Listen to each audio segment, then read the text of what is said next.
During the course of 2023, Honkai Star Rail released two new modes in versions 1.3 and 1.6, serving as expansions for Simulated Universe, Swarm Disaster and Golden Gears. These modes, I would argue, were the peak of HSR and so much fun to play that it made me stay up all night playing through it up until 4 in the morning. Now thank goodness I was still a student at the time, because I would be so groggy in the morning that any workplace would fire me just by taking one look at my tired ugly mug.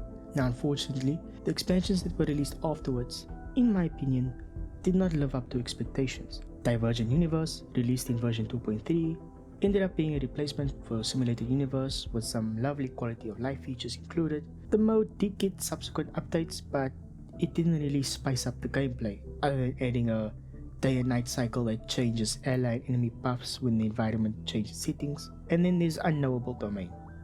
We don't talk about that mode. Honorable mention to Anomaly Arbitration. This mode is kind of 50-50 in the community, some like it, some don't, it's whatever. So for 2 years, HSR did not really succeed in replicating the same feelings we had for the first couple of expansions as compared to the later ones. Until now. Hello everyone, the Shackmasters here with another video, and today we're going to be talking about the brand new mode released in version 3.7, Currency Wars, and how this mode brings the depth that Honkai Star Rail needs. Now while Swarm Disaster and Golden Gears had a fair share of uniqueness to them, if you had to put the two modes side by side and compare them, you can come to an opinion that they feel almost very similar in gameplay loop, just with a different coat of paint.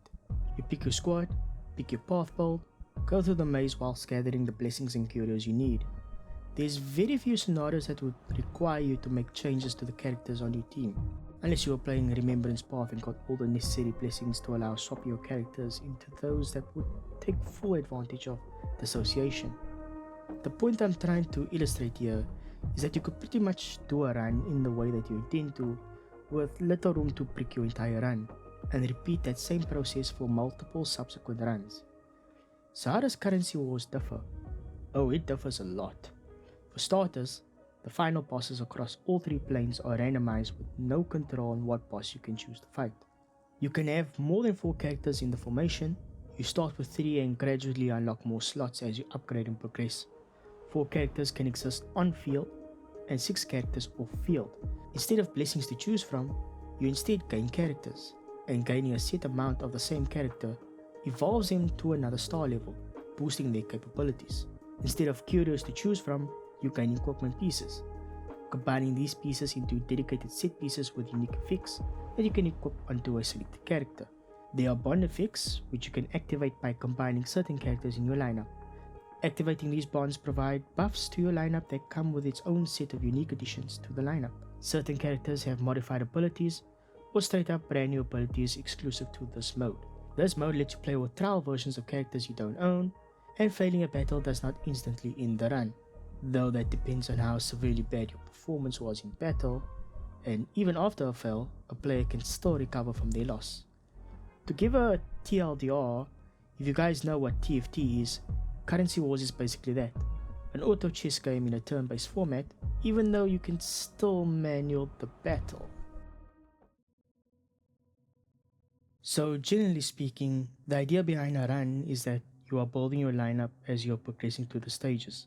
Certain characters cost more than others, and by upgrading your level, you can increase the odds of obtaining higher cost characters whilst decreasing the odds of obtaining lower cost characters. So you could funnel all your resources to upgrade your level as early as possible, but if you hoard your coins, you effectively increase the gains you get up to a limit. Going with this method would mean you would have to work with what you have in the beginning, and this is one of the aspects of this mode that promotes conscious decision making. Do I try my luck to form the desired team synergy I want early on at the cost of earning less effective coins? Or do I hoard my coins to obtain more than what I can get to build later on and just work with what the mode gave me at the start? Keep in mind that working with what you start with can expose a player to characters they're generally not familiar with, and given the unorthodox nature of team building, your lineups could end up looking awkward, but in a good way, because somehow all of this just works. Next, I want to mention the bond system. You can have more than one bond activated, which allows you to mix and match multiple different bonds in a team comp, provided you have the correct characters or a specific piece of equipment slotted on a character to help activate and strengthen the bond count. The combinations itself can be really interesting combos to play around with once all the necessary pieces are put in place. A couple of examples are combining dots with break and thus forming a super break Kafka hyper carry, or combining quantum bond with skill point bond to form a super strong Zila hyper carry. The combinations don't stop there at all, giving much room for your imagination to conjure up your own ideas. Though I will say throughout the vast majority of my runs, the two characters I frequently use the most are DHPT and Ceridra.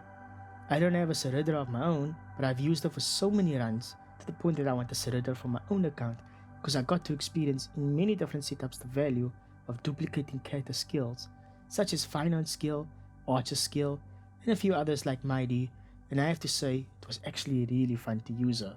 Wait a minute, Hoyoverse managed to convince me to pull for Ceridra on a rerun. What if the real tip all along was how complex Hoyoverse money-making strategies are? You know what, guys? Currency Wars is actually a predatory mode. It's baiting you to pull for X characters. Pack it up. It was fun while it lasted. The last thing I want to mention is the equipment pieces. This feature serves as the key to whether or not you pass or fail a run because of how impactful the buffs are. From basic equipment to enhanced character stats, to advanced equipment that gives special passives that can drastically change how a character can be played outside of the norm. I'm sure there's some of you who have heard or have even done attempts using the Aglaya speed build. I had the privilege of trying it myself and I could not believe how absolutely busted it felt playing it. Until a member sprite got one shot by a trash mob in different instances of battle. But besides that strategy, now there's recently another one discovered involving a tank finance build, which I'm absolutely going to try out after this video, and apparently a Qingchui build that involves combining Bellabog with Xianzhou. I have to do more research on that build in my spare time, but the point that I want to illustrate to you guys is that with these pieces of equipment equipped on characters, you no longer feel confined to play a character or a team how you would normally play them outside of Currency Wars. It is giving you the freedom to play how you would want to play. I think besides two factors that kind of dampens the mood for this mode, the first one being the very hand-holdy tutorial done so poorly that I want to install Minecraft, build a bridge, and then jump off into an infinite void. And the second being a cycle limit in battle, which makes every battle a DPS check. This, I would argue, is a debatable issue among the community. Personally, it's only a nitpick for me. I just want to say that Hoyoverse really cooked with this mode. I've seen a lot of positive reception surrounding this mode. A lot of players are really having a good time sharing their runs and their builds on social media. Heck, I've been having so much fun playing Currency Wars that I've had all-nighters just doing runs. Though I'm a working man now, so instead of playing till 4 in the morning, it's now 3 in the morning. There are people that don't like this mode, which is perfectly fine. It's not a mode that would tickle everyone's fancy, and I know that once players grind out all the rewards, they will stop playing it, excluding the bi-weekly reset of course.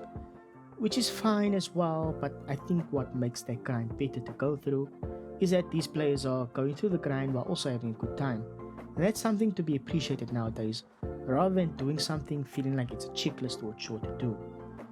So if you're like me and really like playing Currency Wars, give this video a like and subscribe to the channel if you wish to see more HSR content from me. And if you didn't like Currency Wars, dislike this video. I would say unsubscribe, but I'm 99.9% sure you were never subscribed in the first place. Now if you excuse me, I have a final run to attempt.